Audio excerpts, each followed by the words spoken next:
watch Survivor, and when the show ends, you really want to talk about it with like-minded friends. It might be hard to find some, but don't you shed a tear.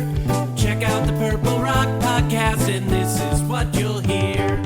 John will make some dumb jokes, Andy likes to yell and curse, and if they're not available, the backup hosts are so much worse. Spend the whole time being jerks, telling you you're wrong, and so we got this other jerk to sing you our theme song. It's the Purple Rock Survivor Podcast. Welcome to the Purple Rock Survivor Podcast. I am John. My co-host is Andy, and this week we are talking episode 13 of Survivor 47, which this season is not the finale, or rather it is the finale, just not the finale, because you see a finale like gender is a construct, Andy. And here we're defining finale as a distinct episode that airs the week before the final episode, but is still definitely part of the final episode. So please update whatever informal or formal definitions you may have previously had about a finale. Yeah, I mean, clearly it's part of a finale because we had people participate in challenges and votes. Yeah. Which is something that is unique to the finale. Right. That's what everyone expects from a finale. So this was clearly a finale. Not like the finale. Right. Not like the last finale. Like, what would you call that? Like the finale. Right. It'd have to have like the word final in it somewhere. You know, I wasn't even thinking about this at all when you broke the news a few weeks ago that we would have a 4-hour finale spread out over 2 weeks, which is, you tried to sell it. Hey, we don't have to watch 3 hours at once. I was like, God damn, they're going to stretch that to 4. Yep. But what we got this week as a result was a return of 1-hour episodes, basically. Essentially so. And I assume I already know the answer to this question, but did you enjoy this episode, aka finale part 1? Yeah, man, this was great. And, a lot of it is due to the actions of the episode, but again, the shit moved, right? Like, things did not drag in the way that they have had to in some of the recent episodes. Obviously, last week was a banger, but yeah, I thought this one was really good as well. All 2 hours. I mean, yes, agreed. It didn't feel like there was any fat that needed to be cut out of this. Like it was, and again, just like last week, I felt like that was an amazing, like probably one of, if not the best episodes post season 40. Like, man, it just feels like the show is in its stride because this week too, just killing it. Like, I loved so much about this episode. It gave us tons to talk about. And like you said, it felt like 2 distinct, but also action-packed episodes.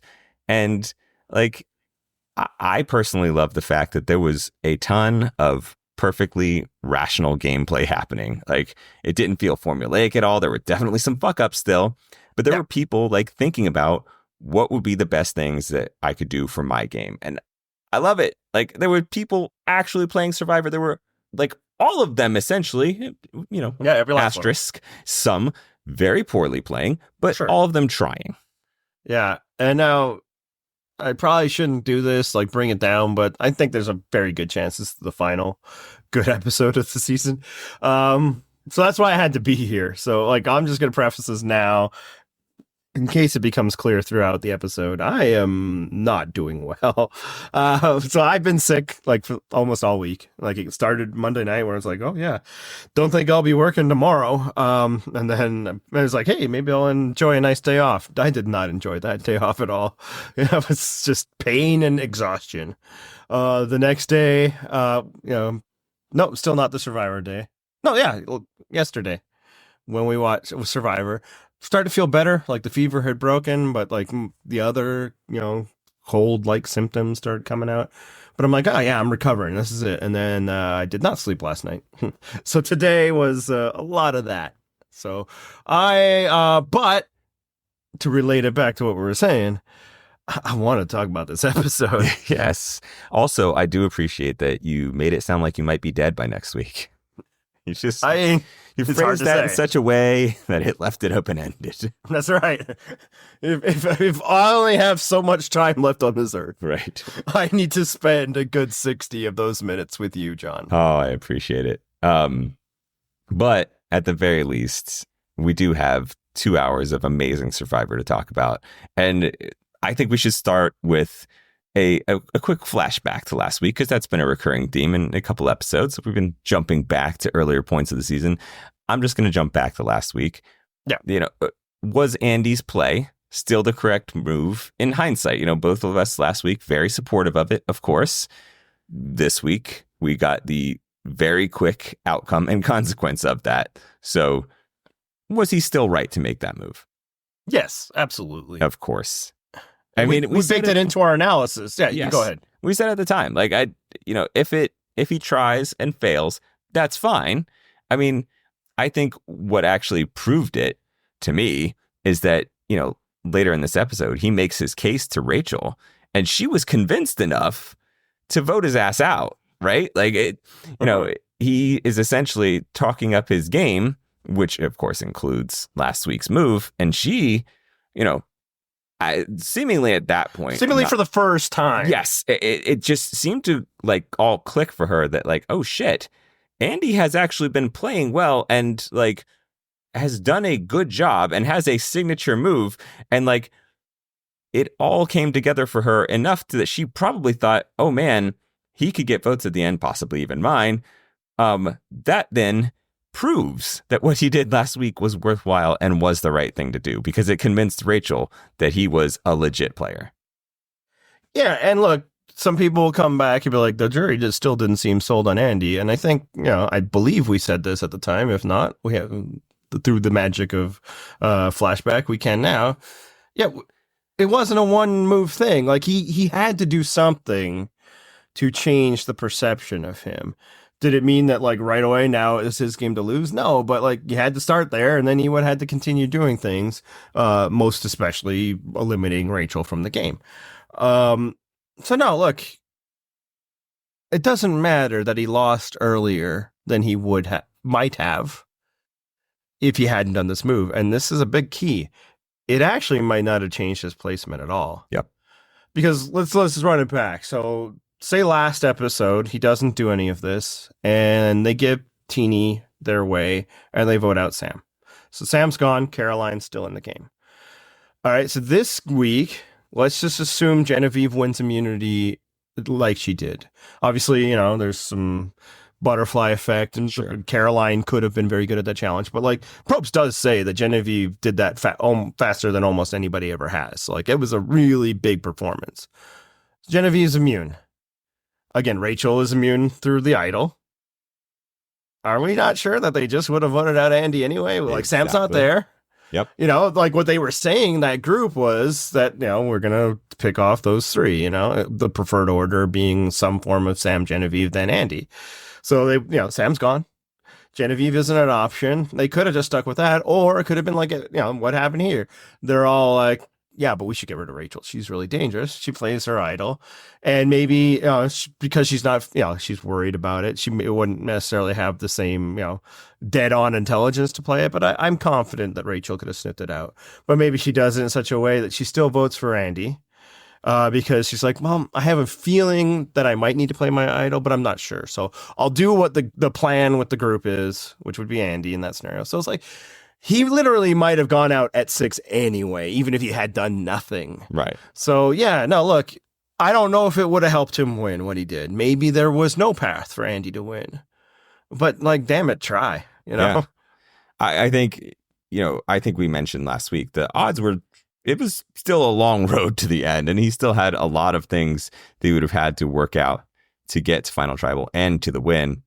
But at least he had a path, right? Like, it wasn't, the path, if he stuck with those 4 that clearly viewed him as the 5th in a group of 4, like, what's your path there? Like, you kind of his path was to be the GOAT. Right. It wasn't you to hope win. that they break off 2 versus 2, and then you're a third for what? Like, that's not going to get you the win. So at the very least, what he did here shook the game up enough in a way that allowed him to possibly position himself as a winner. And that's all that matters. Yeah. So, yes. Again, continued props to him for that move last week, which never should have succeeded, but was a great plan and did succeed. So, let's talk some more fallout from Operation Italy, because now Caroline has gone home. Sue is left all by her lonesome. She needs a new ally. She decides my newest and best ally is old what's her name from last episode.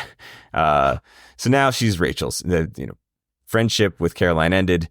My new best friend is Rachel. Teeny, on the other hand, I think you may recall, Teeny virulently angry at Sam last episode. Hey, we had a night to sleep on it. Today? What's up, bestie? Let's take out Rachel. Suddenly, Teeny has done a complete 180. Had those 3 or 4 hours of sleep that they get on the island, and she's, Teeny is just ready to go, ready to flip on Rachel. So this further proves that Andy does this move, and it's like, oh well, he made it 3-3. Nope. Teeny was very willing to flip. He made it 4-2. Yeah, which is another thing I hinted at last week when everybody's like, Rachel's guaranteed to make the final four now. It's like, sometimes when something like this happens, people reassess. Yep. And look, we're going to do a lot of not giving Teeny credit pretty soon here. Yeah. I have no issue with her kind of looking around and was like, wait a second. Rachel is the most dangerous player here. Why am I trying to team up with her? Yep. Because that's accurate. Yeah. I mean, I think the other thing that was interesting, like I said, was, Sue's whole game had been, according to her, loyalty, right? And if loyalty is your whole game, what are you doing now that you've got no one left to be loyal to? Avenging the loss of her friends. Sure. Absolutely. I mean, she even did it on the card when she wrote out Andy's name. So. Yeah. Yeah, sure. But good for you, Sue. That's right. An admirable quality in a survivor in the year of our Lord 2024. Right. Let's get back to Teeny though, because the Teeny story for me was fascinating. We had a commenter, Fiji Island Fruit Bat, said, and I quoted this. This was a great one. Wow, an editorial montage of times I stupidly fell for stuff. Sounds like the stuff of nightmares. Not a short montage, too. Yeah, well, that's the other thing. It wasn't a short montage, but they didn't even hit everything. It was a litany of failures, and yet still some stuff was edited out for time. Just going through Teeny's game this season, right? Didn't want the Asia vote. That still happened. Didn't want the Keyshawn vote. That still happened. Didn't want the Saul vote. That still happened. Fooled by Genevieve 3 times in this game, right? Fool me 4 times. Shame on you, I guess.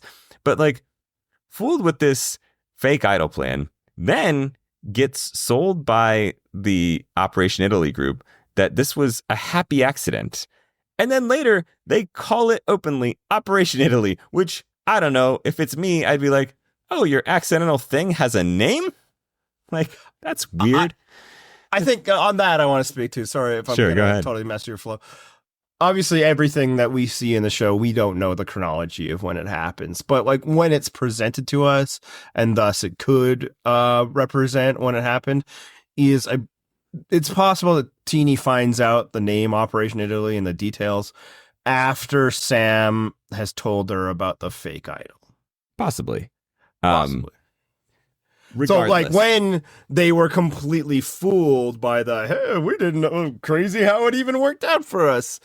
They hadn't told her about Operation. But that's what I'm saying. So at that point, Teeny falls for this, right? And then later finds out whether it was in that moment or in a scene that we don't see, finds out oh no, I got fucking snow jobbed again, completely. And then gets called out at Tribal by Sam saying basically I knew to just tell Teeny because Teeny would just put that shit out there for me. And just damn, everyone dunking on Teeny. It has been a rough 2 weeks for Teeny. I mean, honestly, a rough season, overall. Yes. But these past 2 weeks, it's just really been the nadir, I think, for Teeny. Yeah. Unless there's a final tribal that somehow gets even worse. I don't know. Yeah, it could still get worse. It could. Yeah, I don't know which side of the take to go on. There's one that'd be like, I don't know if I can think of a survivor as hapless as Teeny has had as hapless a season. But the other take is, it's kind of felt like there's been a lot of survivors that have been that hapless of late, right? Like, we had Jake, we had Owen. Like, it kind of maybe it's just either the edit isn't afraid to show it. I don't think that's it. I think the game is so fluid now that it's just possible to be wrong that much in the way that it wasn't before. Like, eventually, like, there's sides usually, like in the traditional form of Survivor. But like, there's just so many more opportunities for rug pulls in the modern form of Survivor, and Teeny had it happen at like every time, including there's the capper. She did not vote Genevieve out. Well, and so I saved that one just because I think there is some ambiguity to that, right? Like I do. I'm happy to talk about the ambiguity because it's as dumb as the act itself. So Rachel, essentially, at Tribal Council, I'm skipping ahead a little bit, but at Tribal Council, Teeny's like, are you sure? Like, we shouldn't put the votes in Genevieve, and Rachel's like, no, do what I said. You don't vote for Sam. And then we later find out, like, oh no, absolutely. Rachel and Sue were the ones that were voting for Genevieve, knowing that Sam's vote would be a third for them. So they were essentially guaranteeing that the other two votes were going the way they wanted to by saying, no, Teeny, don't vote for Genevieve. Which, again, I think was a plan devised by Rachel and Sue that they left Teeny out of. Yeah, it's possible. Yeah, you're absolutely right. There's complete ambiguity of what was happening there. Another thing is, like, the bounce back is most likely going to hit you. Yep. So you do what you feel, right? Because it's important to note that we know that Rachel and Sue are perfectly safe here, right? Obviously, Rachel is completely safe. We also know that Sue has an idol she's going to play. We have no knowledge that Rachel is aware of that for Sue. But so, like, yeah, it makes complete sense. I understood the argument that Rachel was making. It's like, that's a thing you would say if you now suddenly wanted to make us think that your idol isn't going to help you, and then bounce it. Like, that whole thing. We'll get into that too. Like, that whole thing was really great and kind of illustrative of all the possibilities Survivor can have. And frankly, if I'm going to be generous to Teeny, and this is probably the last time, understand how, like, her brain is just completely broken at this point. Well, I mean, not to continue the dunking, but I mean, it's also almost like, because it was Teeny that brought the information to them, it's like, okay, no, Teeny, I don't know if you know this, but you fall for fucking everything, so I'm not going to believe this. I know, and I love, like, Teeny's, like, whole, like, I'm going to get proof. It's still a one-on-one conversation. What does that prove to anybody, Teeny? I know. When it's like, I'm going to, get Genevieve in this and, like, really suss it out. It will still, at the end of this, be your word, Yep. Like, bring Rachel over for that conversation. Anything. Just do something else that would count as validation, right? Yes. But anyway, so that vote where Teeny does not vote for Genevieve, she votes. They vote for Sam. Maybe it could be that, but, like, Teeny has gone on social media and so clear-headed at this point. It's like, oh, I just threw I knew they were going to vote for Genevieve. I threw a vote to Sam just in case. Okay. In case of what? Right. What does your one vote do? The thing you're trying to prevent against is votes for Genevieve not counting because her idol is real, and thus the 2 votes of Genevieve and Sam having power. So one meaningless vote for Sam doesn't do shit. Right. Again, if they are snowing you over and they really do have that idol and they're going to vote as a block, the 2 of them, you didn't do shit. Yeah, the only way your vote helps in a tiebreaker situation is if you're counting on Genevieve to be voting Sam. Right. But if you're counting on Genevieve to be voting Sam, you don't need to worry about a tiebreak situation. Right. So like the whole like her save of like, no, I wasn't, completely out of the loop. That was strategic. That's just dumbass strategy. That There's no point, no value, which is why I believe it. I mean, the track record is not strong. She's just completely befuddled in a way, like unmatched in some ways. Again, I just said like, oh, but it felt like Owen every time he got like, like fooled at the end. It's like, like he knew how he got fooled in these episodes or this episode. I guess it's technically one episode of television. It's just made clear that like the brain processes for Teeny are just not firing anymore. Yeah. Like as bad as she was at the game early, now it's completely fogged too. Like and it's like she just can't do any of the like. It's just she's been thrown for such a loop that she doesn't know what to do. Yeah, and I mean, including this like and she's like, I don't know what I'm gonna do, and she takes her time to vote, and then like her. Stroke of genius is to be safe, I'll throw a meaningless vote on Sam. I mean, at that point, I don't know that Teeny's vote mattered regardless, but yeah, the logic for it. Come on. I don't want you to give her a fantasy point, by the way. Like it's another discussion. See, you can decide. I'll accept any kind of judgment on that. But like that stupidity shouldn't be. I know, and I'm leaning towards doing it just because I think generally we lean towards awarding points if we can.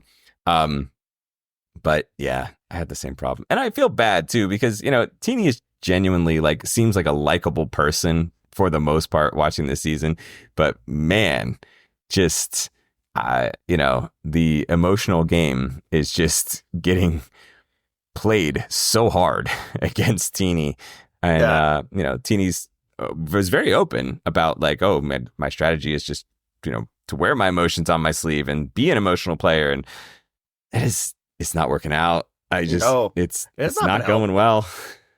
And often like the coincide of that is like the emotional connections is what's helped you through this game, and I'm sure they still believe that's what it is, but no, you've been a goat. And that's why you're still in the game. I mean, little column A, little column B. But yeah. And then, crap! I had a thought, and now it's gone. That's I'll interrupt okay. you with it. You later. can blame it on the illness. Well, let's quickly talk about the Rachel thing because it was. One more. I thought of it now. So last week I had to eat my words on the fake idol thing, right? Because it paid off in a spectacular way. But maybe it's just such an exception, and like I had some fun. It's an exception because there was an Andy and a Canadian. It could be an exception because the mark was Teeny. So going forward in all your future, I'm gonna make this fake idol stuff. We're gonna look. It almost worked again, right? This episode, you might not have somebody as easy to fool as Genevieve did. But considering how this episode went, how about them fake idols though, Andy? Like, I love that, this was the thing I was referencing earlier, right? Like a lot of rational gameplay takes place here, right? Like as soon as Genevieve is no longer going to be eligible for the vote, I'm like, oh shit, Sam has to immediately sell her out. I kept saying the exact same thing out loud. He is the one that knows. He has to sell her out and say like, hey, just so you know,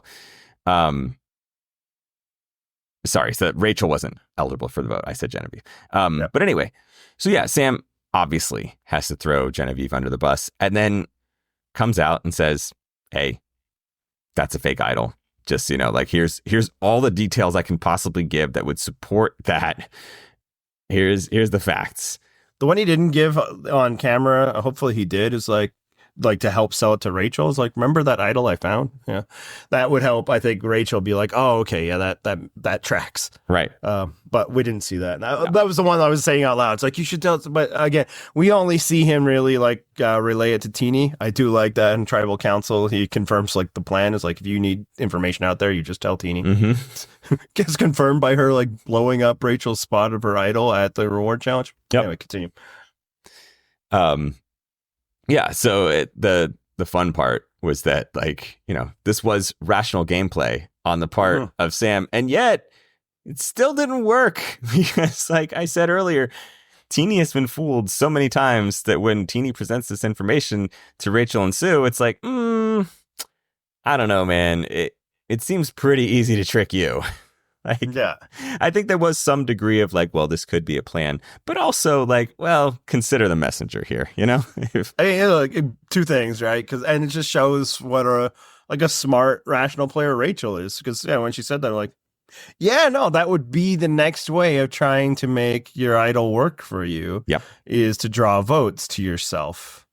And then, frankly, when Genevieve then turns around and is like, yeah, it's fake. That only actually helped her, I think, it potentially pull off that it wasn't fake. Right.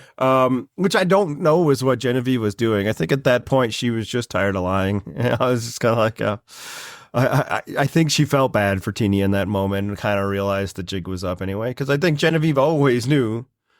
Maybe she's a listener. I don't know.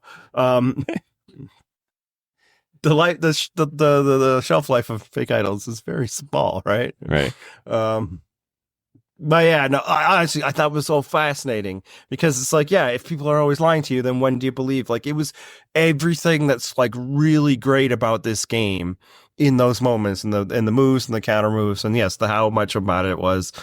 I mean, Teeny, come on, how many times are you gonna be fooled here? Right, exactly. That's what I'm saying. Is I've enjoyed so many things about the last 2 weeks, and it was just layered on top of each other, right? And it keeps on coming. So this week, I guess, and we're not recording yesterday. We also got Andy and Sam basically openly admitting to Rachel that it's her, right? Like, she's the next one that's going to go. They're open about it at this point. And it was interesting to me that, like, we later got confirmation they were still definitely thinking about the presence of a red paint idol, right? Like, it was brought up on screen in this episode.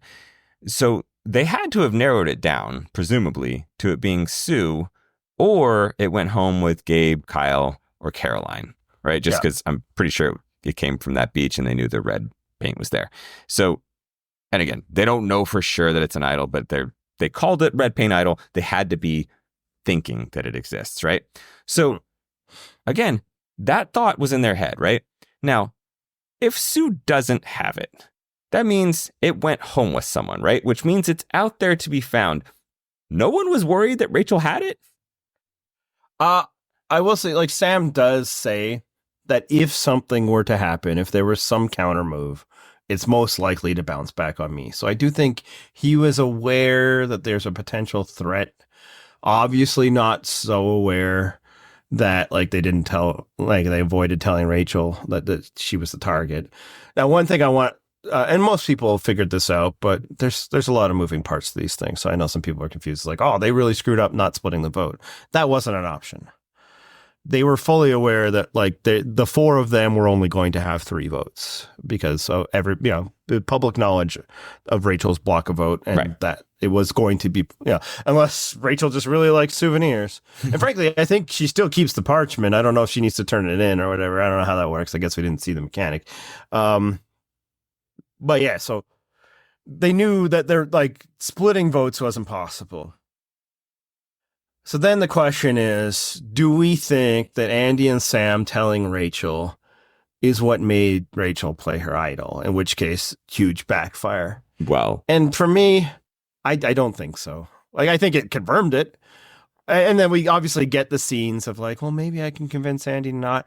I don't know how serious Rachel was. I think that's just, the show wants you to explore possibilities. Sure. And do so verbally. Well, I absolutely love Sue being like, no, play it. Because she's me in that moment, right? Like, no, you can't do this. So I have to play it. That is, again, one of the things that I very much enjoyed, like the rational gameplay thing, right? Like, Rachel's thinking through it because obviously she would like to keep that idol if she can. But then, like, here's this evidence from Sue. And Sue's like, absolutely not. Rachel, are you fucking kidding me? And Rachel's like, yep, you know what? You're right. I can't risk it. Like, it's not even worth continuing to discuss the hypothetical. Nope, you're right. Like, that's exactly what I have to do. Yeah. But I feel like Rachel would have played an idol even if they hadn't told her. So it's like, I think you shouldn't discuss it as freely as they did. I also don't think it had a material outcome or effect on the outcome of what happened. Well, and part of that is because I have respect for Rachel. Obviously, I can't sit here and say, well, nobody would like feel like they were in danger at 6 and not play an idol. Like I just fucking saw that like a season ago. So I know it can happen. Right. But basically with everything that Rachel has demonstrated prior to now, they tell me that she's not the one, you know? And frankly, like word probably would have gotten back to her through Sue anyway. So I don't think it was like you probably shouldn't do it, and it makes for great television and like the juxtaposition, and like she gets to talk about it, like, hey, I'm attending my own funeral and all that. But frankly, like they probably like if they don't tell her, they still act a certain way. Like she would have been tipped off either way, right? So I don't think it changed anything. So but, I'm like fine with it. Yeah, but you touched on yet another thing that I liked about this episode, which was that like the block a vote, which as we discussed probably was going to be useless, was set up for 2 weeks in a row to be in a potentially useful place. And it got played. It got played in a way that was useful. Yeah. You know, obviously we didn't see them discussing splitting the vote, but we have to assume that was the deterrent effect, right? Because it was and they do bring up the block a vote in the scene where Rachel's spying on them. Exactly. So like, clearly, they're all aware of it. So, yes. And that was the other cool thing, too, is that we got... That was so great. Rachel spying. Rachel, like, not even a spy shack, just a fucking spy sand, just laying down on the sand. Yeah.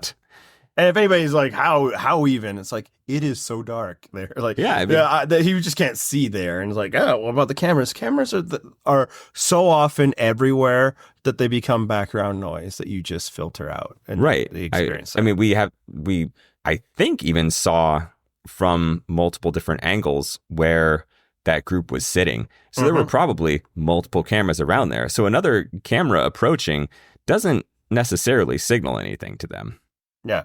And apparently, like Probst has said on his podcast that, we're just trusting our commenters stick to the plan. Like, honestly, a great prank with him to just throw in something that absolutely wasn't on the podcast and have us like say it on our podcast as though it's Bible. That would be. But like sometimes they'll just film like nothing, like stuff that they're almost like sure they're not going to use, like B-roll and that sort of thing. Yeah. Both because you never know. There might be something. And two, to like inoculate the survivors that like if a camera is there, it doesn't necessarily mean something is a value is happening. Yeah. And I believe that because despite all the criticisms and the kidding we do, this show is fucking first rate. They are. It is a fantastic production. They are so good at what they do.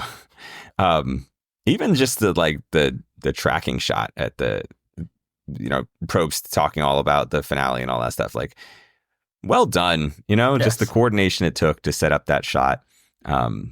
Just show is so fucking good at what it does. And I love, like we give it shit and we'll say like, it was meh when it's not that good.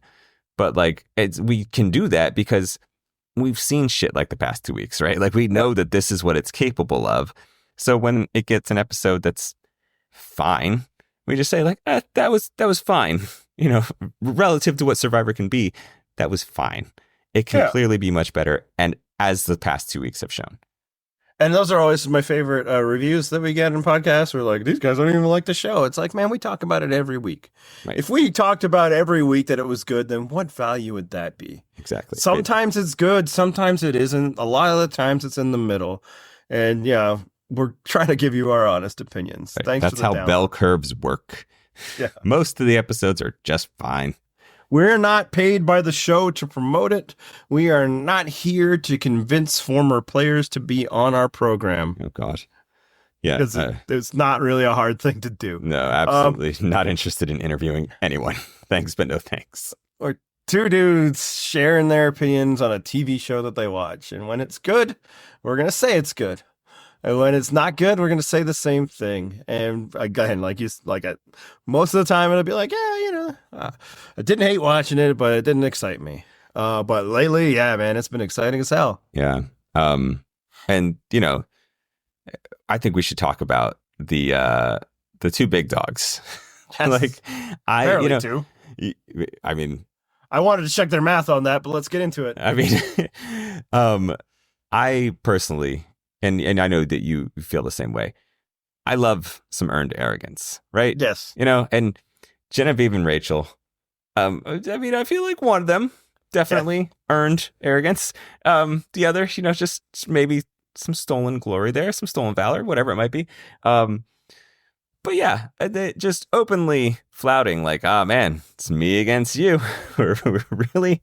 It's just, if I don't get you out, then I'm going to lose. And if you don't get me out, you're going to lose right in front of the other three.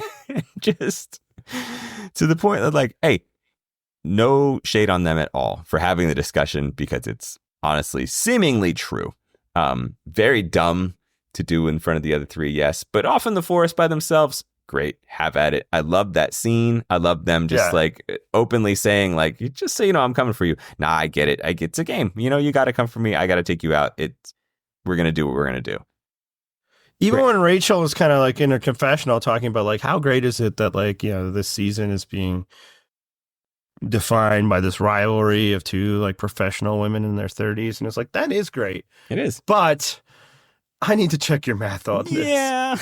Because we're talking about you, then bang on. Like, you are the dominant player here. Her? Like Genevieve, though? I don't know, man. Like, Genevieve must be great at marketing because I don't see it.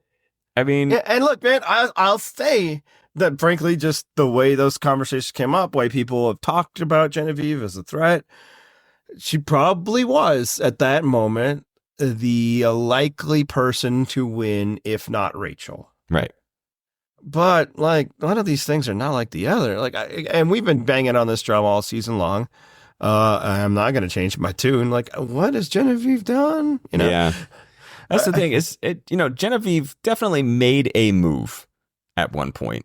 At least at 2 points. I was going to say, I was thinking the Saul move, but yeah, obviously there were moves earlier than that.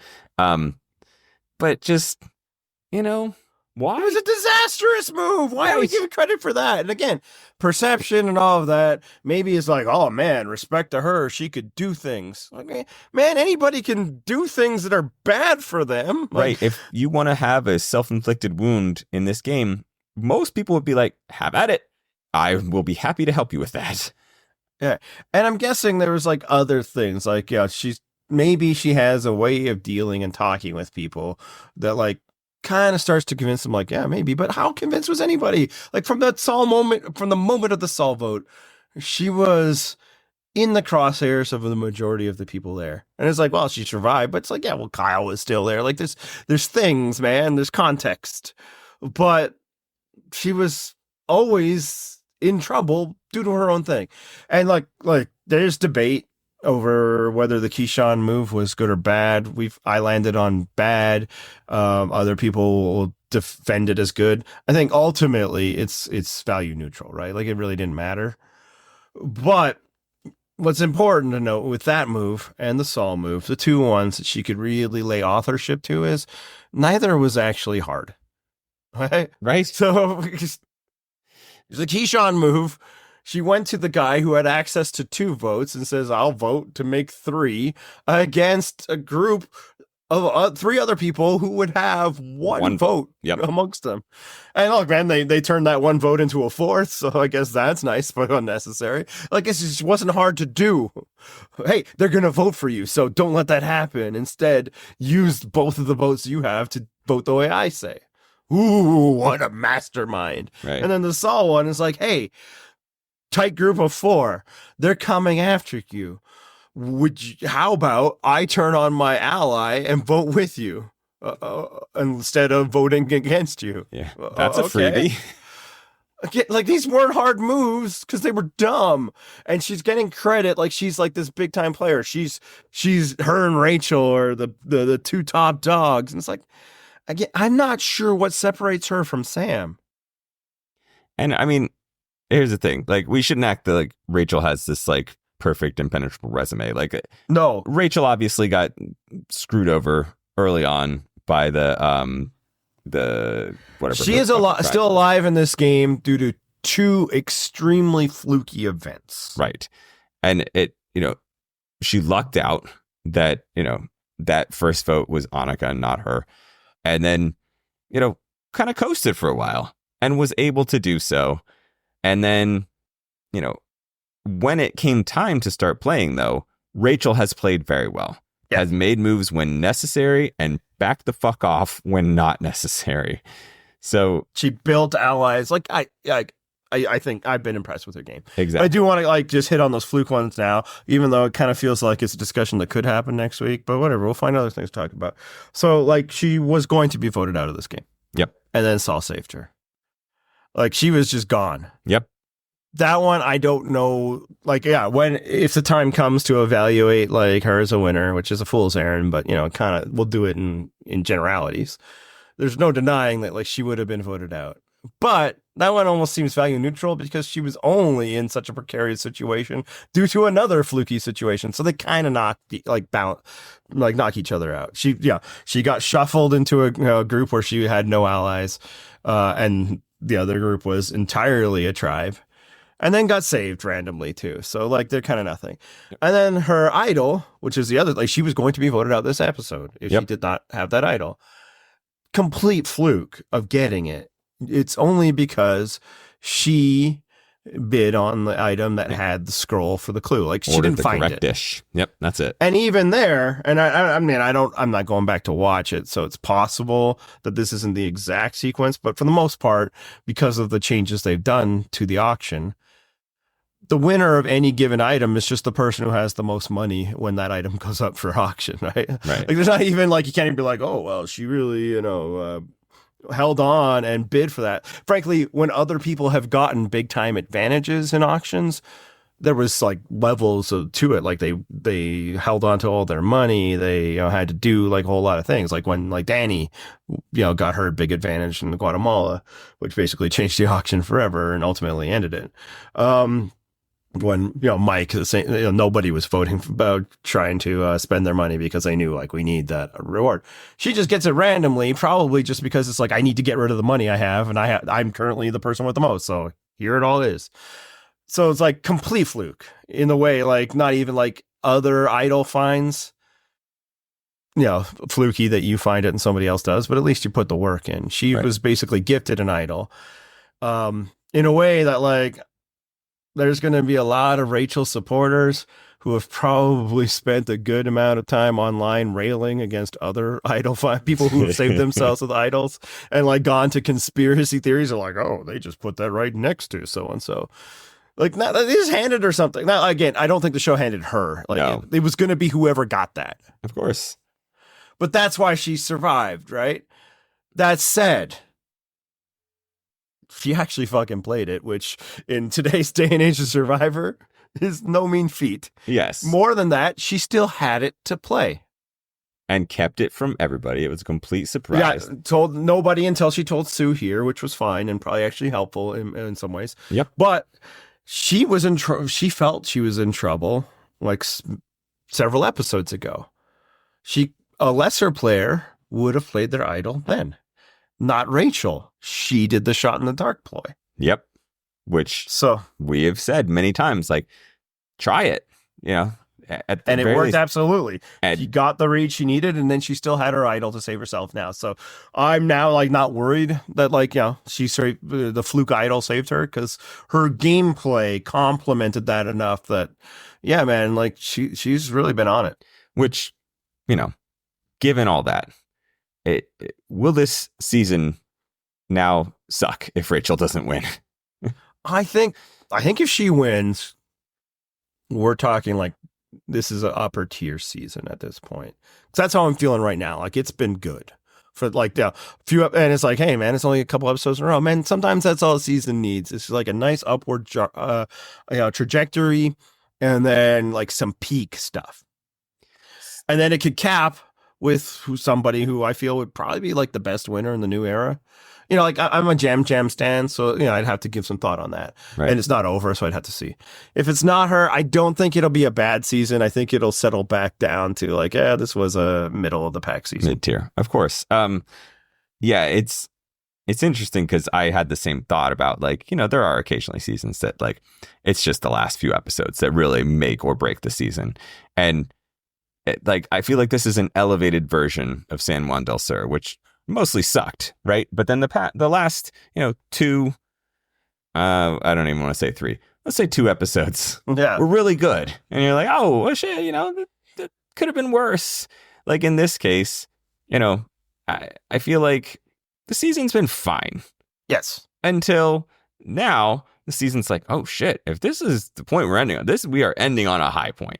And, a Rachel win, I think, really caps this in a way that I don't know if it makes a top tier ranking for me, but it's right on that border. Yeah, like I'm not sure how big that tier has to be for it to be there. Like it's not top 10. There's no way. Of course not. That's such a hard barrier to break at this point. Yeah, people always are like, oh, why not? Have you seen that there are 47 seasons of Survivor? They can't all fit in the top 10. Yeah.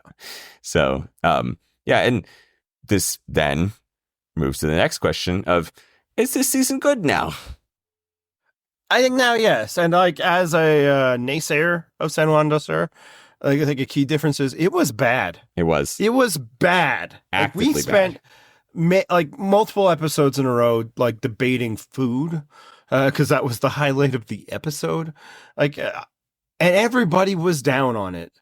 And frankly, even coming out of San Juan del Sur, like the reputation, like in the immediate aftermath was like, what a season of idiots. Yep. And like, this is why non-returnee Blood versus Water just doesn't work. It's hard enough to find one good cast member. Now you got to find one that also has a good, family relation. Yeah. No, it can't be done. But then over time, what happened is Natalie became more appreciated, especially as more time went on and like women were hardly ever winning. That it became even more appreciated, and it flipped people into taking their feelings towards Natalie and genuinely the 2 final episodes. Yep. And spreading that out across the whole season. And if you're somebody, and this is another phenomenon that happens, binge watchers and catchers up, well, that might all happen within a day or 2 for you. Right. It happened within 13 weeks of us sitting on microphones and talking about it. So you can't convince me. No, it's really good. It's like, no, Natalie is good, but she wasn't a featured player for most of the season, Yeah. So whereas, I think this season for the most part, it's like, I'm having enough fun, or like, it's okay. Everybody is relatively interesting, but nobody's a star, which will still be true by the end. Like if Rachel wins, she's not a star, but like a good player. Yep. But like a baseline medium, and then upticking with the as it's building towards this finale, and then capping with like a really good, respectable winner. I mean, that's on the positive side of the ledger. That's a good season. It's a good season right now, and I'm hoping it will still be that way 2 hours from now. Yeah. I think overall, because like if she goes at 4. Then it's like, oh man, like it'll just be so deflating because none of the 3 remaining players will be like, huh. Like Sam, I guess. It would be Sam, and he'd be like, like Aris, like he hasn't been bad. He just hasn't been much of anything. Right. That's what I was going to say. He hasn't been anything. Like for the time Sierra was left, he's been completely like depowered. He's found ways to do little things. Obviously big with, the big assist from Andy, the making it happen.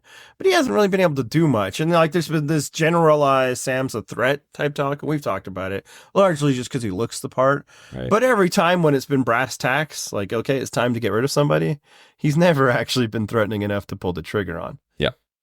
And I think overall, the cast is still average. I agree with you. There's not really a star, but generally pleasant to watch versus, as you noted, like San Juan del Sur, a fucking slog. I did enjoy, it's not that there are no goats. We have certainly established that there are at least 1 goat on this season. I think it's pretty safe to say too, that are still remaining. Because I did enjoy the comedy of Sue playing an idol to block exactly 0 votes, and the reaction being, oh, yeah, that's good for you. Yeah, you're the one that had that. Okay, cool. Yeah, and all like the people credit, like asking, "Hey, when'd you find that?" Like they could give all that credit freely because nobody's worried. Like, oh no, Oh man, and she just had her Marianne moment. It's kind of like, well, how about that? Yeah, it changes nothing. right. The lack of self-awareness to realize that, like, oh man, if you never had to play it because you never caught a vote, and then you played it to exactly 0 votes, that's a sign that means that no one's really worried. Yeah. So, now, absolutely play it. Like it would have been ridiculous to not play it. Of course. Frankly, just to so hey, look at that, I did it. But yeah, I mean, Sue had blanket immunity from the moment she hit the merge. Yeah, basically. I suppose that's not entirely true. Like Sam did actually try to target her. If they had tried to break up that group, then yes. But yeah. So let's go back to the dreadful possibility of Rachel not winning, because I'm loving Rachel's game. As we mentioned, obviously there are some things there. She's had luck, but we've always said, it takes luck is a huge part of this game. Right, exactly. Like there are so many great winners of this game that absolutely needed luck to make it happen. But I like that, in this episode, as I mentioned, she like changes her perception of Andy based on his argument and votes him out. Like I think probably kept Teeny in the dark about the plan to vote out Genevieve, which was fine because, again, 0 risk to her. I like the way that Rachel seems to be evaluating. And again, this is me. This is not on screen, not canon. So I'm thinking that this is how she thinks just because we've had evidence of her being a relatively strong strategic player. Like it seems that when she realizes there is 0 risk to her, like when she's immune, which she's been multiple times, then she starts, being a little more like throwing caution to the wind, basically, and being like, well, there's just no risk of blowback to me, so I'm going to take these swings. Go for the highest value target. Exactly. And then, it's a minor thing, but like losing that challenge and playing that idol to save herself only makes her look even more badass to that jury. Yep. Especially contrasted with Sue's idol that no one cares about. I was actually happy she lost that challenge, just as a quick aside. As it was happening, like the rest of this episode is going to be pretty boring if Rachel wins the first immunity. It will be, yeah. Because we know she's immune next. And so I was like, who cares? So like, I didn't want her to go, but it was like, it's going to be more interesting if like, she has to maneuver. Well, then it worked out the way it ended up being. It made so much more interesting. Second challenge so much more interesting, right? Like that was much more dramatic. Like I'm not normally all that invested in the challenges, but that time I was like, oh shit, I need to see her win. I need to keep her in this game. So yeah, I have like legit rooting interest now with Rachel. Whereas, probably 3 weeks ago, I didn't feel all that passionately about any of the players.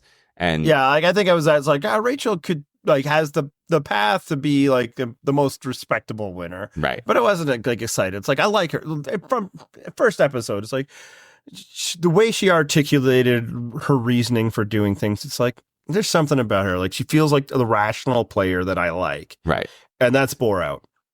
Yes. And quickly, I want to speak to that. That came from often when she like decided like noped out on being like Andy's emotional support person in his. So great. Yeah, and I know there's at least one commenter. It's like, well, why are people celebrating her like not helping this guy when like we just saw last season, Kenzie doing that with Ben? And it's like, well, you're thinking of Kenzie and Ben. Yeah, we're thinking of Kenzie and Banu. Yeah, exactly. Which I'm sure Rachel is too, because she never saw Kenzie and Ben. They shipped out before then, but they had seen what happened. Banu like saying she's a freaking mermaid dragon. Like it's just like she's like nope, not gonna do that, not gonna have him I only have but so many reserves at this moment in the game, not sinking myself to that anchor. And that worked out.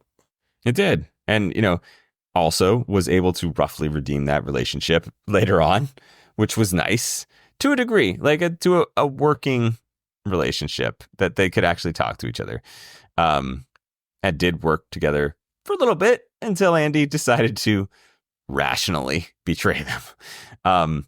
I just feel like, if we get to this Final Four challenge and Rachel goes out on fire making, which would be shocking because we got, I want to say both of the past 2 weeks references to how good Rachel is at making fire.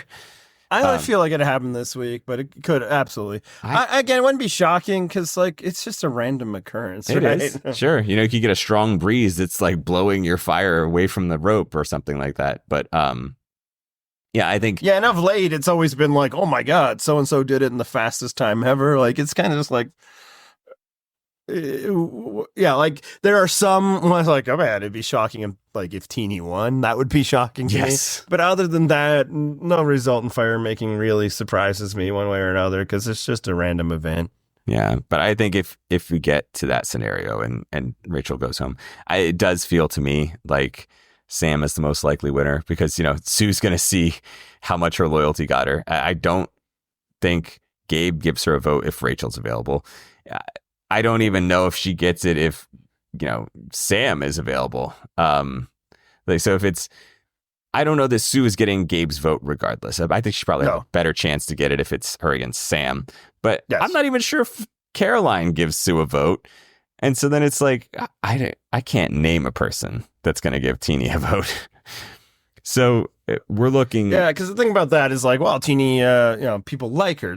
Sometimes jurors just vote for who they like. It's like, we don't really have any evidence that any of these people, like Teeny is any more likable than the other people that will be in front of that jury. The same with Sue, like they don't come off as more likable. They don't come off as having more personal connections with that jury. Right. I just don't see it. No. And so I think either way, it's going to be a blowout win. I think Sam wins by less. I think Rachel pretty close to a clean sweep. Because I'm struggling to think of how many votes would not go to Rachel. Yeah, like if it's against Sam, then maybe like Sierra, but she was pretty close with Rachel too. Yeah, maybe Andy votes for Sam instead of Rachel because Andy. I think Andy is convinced after Rachel got him out. Like, oh shit! All right, you know what? Honestly, well, I could see just that being like petty. Is where I could see it. Yeah, maybe. You think an AI bro would be petty? Come on, Andy. I mean, I feel like a lot of bros are petty when it's, the option is presented who to vote for in this scenario. Stunning. Yeah. So and it's like if it's Sam, it's like if Rachel does not make it past the 4, honestly, might just hit fast forward. No, I won't really, but like emotionally, I will be hitting fast forward. Yeah. I will check. It will be a very painful 2 hours. It will. Because we'll have to pretend to care about this final challenge and the vote, or not the final challenge, the final tribal council and the, hey, final 3, and then the fucking interminable non-reunion. All because we came so close. We came so close to what, I think the winners I respond to are the ones that at some point in their game were conceived of as a significant threat to win by the other players there. Though, if you can get that, yet still get to the end, that's what impresses me the most. That's just where I find myself. That's how I gravitate to. Now, this is a show that likes to present its winners in a successful way. So, they'll often, if there's anything there, they'll find it. Like, oh, so-and-so. Last year, Kenzie was basically Banu selling her out as the bigger threat, way back when. But at post, nobody was really talking about that, right? Right. Rachel has been talked about that way for several weeks now, and then through a combination of immunity challenge wins and, some alliance building and, fluky idol finding, but still savvy playing, she's survived. And if she can get to the end, I'd be like, yes, I'm confident that the person who won this season is the person that everybody there felt was the best player. Agreed. And, also there's stuff like, oh, but they got screwed by the Operation Italy. Like Andy got the best of them. I mean, yes, but as we discussed at the time, for Rachel, it didn't fucking matter. She was safe. And so it absolutely made sense for her to do things like not use her block of vote and then just be like, well, you know what? If this happens, then it happens. Ultimately, I'm going to be okay, which bore out. That was what actually happened. it might have actually turned out to be even better for Rachel that this happened, because it like gave her the chance to, have a group aligned against her, use that idol to save herself, like, which is going to impress a jury. Like, there's things that worked out that, you can say like, oh, well, was that the most ideal move? Yeah, it was actually. Like, her not using the blockout vote really could have been the key. But the fact that the other 4 people knew that they could not split votes. Right. Now, look, man, if Sue and Rachel know that splitting votes is possible, it's possible that both Rachel and Sue play their idols. So right. It's all that. But like, I do think it was a key that it's like, okay, they're just all going to vote for me, and ta-da. So yeah, no, I'm really hoping she wins, because it'll just be. There's been I'm teeny like in the rug pulls that I've had. Not in the sense that like I really believed it, but there's been like several players in the modern era. It's like, I really like what they're doing, and then they don't win, right? Yep. So I'm not ruling it out. Edit wise, it doesn't feel like any of the other 3. Like, I feel like the edit's been really leaning hard on that it's Rachel, but it's not like the edit was leaning hard that it was Gabler, So it's like Jesse was kind of really featured. Now with Jesse, it still always felt like they're gonna get him though, because right. I had no belief that he could, get himself to the final 3. And that bore out. Whereas Rachel, like, I'm hoping I don't even have to watch her do fire. I'm hoping she just wins the next challenge. That'd be amazing. Just a walk to the finish. Brings Teeny, and then who cares what happens? Exactly. All right. The other thing, of course, that happened in this episode is we got a reward at the sanctuary, and they just left Jeff hanging. They're not going to finish his catchphrase, "The good things happen." They're like, no. You're the host. Do your fucking job. Say your little lines. So anyway, but more importantly, these people haven't eaten for 3 weeks, right? Now they finally get their starving. Like they get a little break in the starving, and they get treated to some like steak and some wine and all this shit. Well, the wine wouldn't appeal to you, but they said juice. I find every time, other than the auction, every time this season they've offered like booze as a reward, there's always been a non-alcoholic version. And that's something obviously I'd be keyed into a bit more. And I wonder if there's like somebody on the cast that's like, no, that's a no-go. There probably is, yeah. They respect it in ways that they don't always respect, allergies or vegetarianism. Yeah. Yeah. Who's not a teetotaler? Teeny. So it got me to thinking, though, if you'd been starving on Survivor for 3 weeks, this would never happen to either of us because we wouldn't make it 3 weeks. What's the top 3 things that you want? Jeff's up there and he's like, "Hey, we're going to the sanctuary." We leave him hanging. We're not going to say good things happen. And he's like, "You want to know what you're playing for? What are you hoping to hear is awaiting you at the sanctuary?" Yeah, you came up with this idea today after coming up with several other more creative ones, and I was just like, man, I don't have the brain power to come up with ideas for that. This one actually kind of hit the home because 2 days ago I was not eating, and then yesterday I woke up like starving. But there it's like I'm sick, so it's like I'm not sure when I'm gonna really be able to like get over the nauseousness or like keep down. So man, I had Kraft dinner for breakfast like a true kid. The KD. This is mother's milk. I can get this down. That's not my answer.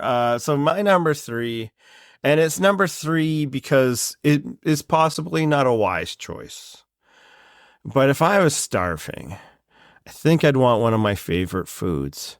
And that'd be like a steak dinner like they got last night. That makes sense. Again, it's maybe the worst thing I could do to a starving stomach, but just imagining what that first bite of like a nice juicy steak when you're hungry, like that might taste like I've touched God. So see, I've had obviously situations where I've been like very hungry and then I finally get to eat. And in those situations, like I want something that is extremely dense on the calories, right? Like when I haven't eaten enough, my body's like, I'm going to make up for all this starving in as few bites as possible. So my number 3, and it is an odd one because it's not a meal per se, but it was also mentioned in this cheesecake. It just nothing but fat and sugar. And just like, if you eat 5 bites of that shit, you're gonna feel full. But I would eat 20 bites and then keep going. So that's the thing, is I'm trying to think of stuff that I'm gonna be starving, and I'm just gonna eat all of it, and I'm gonna get 5 days worth of calories in one sitting. And yeah, see, I avoided desserts because every time they talk about desserts on Survivor, it's like, yeah, man, like you get the endorphin rush, get the calories, but like, you know, I'm a man of a certain age, and I like make it clear, I eat dessert, but like I can't just go right to the desserts anymore. I need some level of nutrition in my stomach before I go to that level. So for my number 2. This kind of came up last week, and actually it's kind of ironic when I'm thinking about this, because like Sam noped out on being part of the reward because he wasn't feeling well, which apparently was like legit. He's been on social media being like, yeah, I was throwing up all day, which probably also makes the Andy decision to vote out even easier. It's like, Sam's not winning anything. The guy can barely stand right now. Yeah, so last week they had the Italian reward. And one idea we had for our top 3 was like Italian foods. Didn't do it. But yeah, if I'm really hungry, a plate of spaghetti with like meat sauce, that's going to do it. Yeah, it's not complicated. And that's frankly, if I'm really hungry, I don't want complicated tastes. I want something there. And that's got me the protein. It's got me the carbohydrates. So for me, my number 2 is a breakfast buffet, because I will eat all of the breakfast. When I'm like traveling, I'm at a hotel or something like that, I love to look for a hotel that has a breakfast buffet, not like a continental breakfast. Like, no, I need like stations. Like if you get like a legit hotel breakfast buffet where it's like you can just eat your whole day's worth of calories, that's what I want. They'll make your eggs how you want them. Yes, they got an omelet station. They got like a waffle station. They get, stations. That's what I want. I want to just go through, add all of the things to my omelet. Yes. Do you want more of that? Yeah, of course I do. Throw as much as you can into that so that it barely fucking folds. Like, yes, I'll be back for 2 or 3 more of them. Like, I'm going to eat enough calories that I'm going to go out and, be a tourist for the next 12 hours and not be hungry when I get home. So breakfast buffet is my number 2. All right. Yeah, I'm not a big breakfast food guy. I think it's just because my stomach doesn't wake up in the morning. Like, so usually I just don't want to eat. And it's to the frustration of my wife. She's the opposite. She likes breakfast food. Same. She's like, breakfast foods for dinner. She's like, but yeah. And I'm like, what are we doing here? That you're breaking the social contract. Yeah. We should not do this. Yeah. So I recognize it's probably I'm at fault, but I'm never going to admit that except on a mic where she's going to listen later.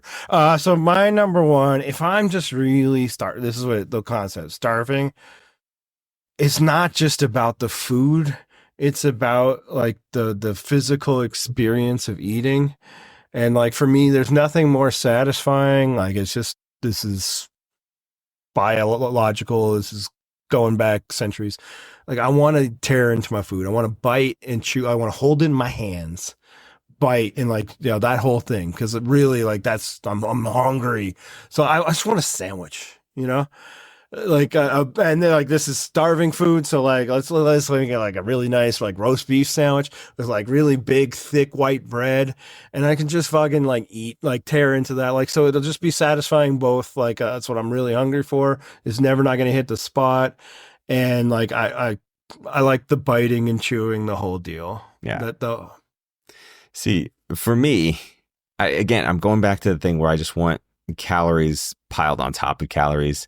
So I want chicken tikka masala over some rice, bathed in sauce, just like the plate is fucking drowning, and I'm throwing in whatever else I can find. Is there naan? Yep, that's going in there too. I'm eating the entire plate, licking it clean, and going back for more. Like, I just want to have all of my calories for that week within the one meal. So for me, yeah, and like chicken tikka masala. Yeah, and like a theme to mine is I don't want anything complicated if I'm hungry, Yeah. want to appreciate the notes and the flavors and all that. Because yeah, like these people are gonna be like, man, Andy's tastes are basic. It's like, no, starving is basics for me. You know. Well, so, I mean, that's what I'm saying. Is 2 out of 3 for me. We're very much that way. But the thing is, I've had fairly recently, even when I was in New York, like we were out all day, and then finally, like starving, so we're walking all over the place, and then just got some Indian food after being out all day. And oh my God, the first bite, I was like, yes, this was it. This is what I wanted. It's just, it sent me. But yeah, like I'm not a big spice guy. I'm not anti-spice. I'm not English or anything like that. But like that would be like a speed bump, right? Like that, like slow down. I gotta slow down when I'm eating something with. Again, there's obviously levels of spice with your chicken tikka masala, but it's like I don't want nothing. That's why I like my food. My food choices here are relatively bland. It's because like I just got to eat until I'm not hungry anymore. So sure. That's all right. So yeah, let's hear it from everybody else. Yeah, I feel like we're gonna get some feedback on this. People, it's funny like to see which ones people like to give their opinions on that are like passionate about it versus like, I don't know. Yeah, I mean, obviously we do some things that are really niche shows all this, but like all of you eat. So yeah, exactly. Like, I feel like even Emma could have some things like it's going to be like 3 different kinds of French fries, but still. Well, let's hear it. I almost feel like I got to make sure I've eaten something before I read the replies this week. Probably a good idea. Frankly, this conversation has made me pretty hungry. Right. I'm going to go have a sandwich. So, as mentioned, you can comment on our website, which is purplerockpodcast.com. You get shouted out like one of our commenters did this week. And I like that we did that because I feel like we've been like showing too much love to the fan mail, in part because like it's the only way we can respond. Whereas obviously comments, we respond like in comment. But it's like, hey, man, it shouldn't just be a hack that like we're going to mention your comment on the air because you texted us instead of. Yeah. So shout out to you, longtime commenters.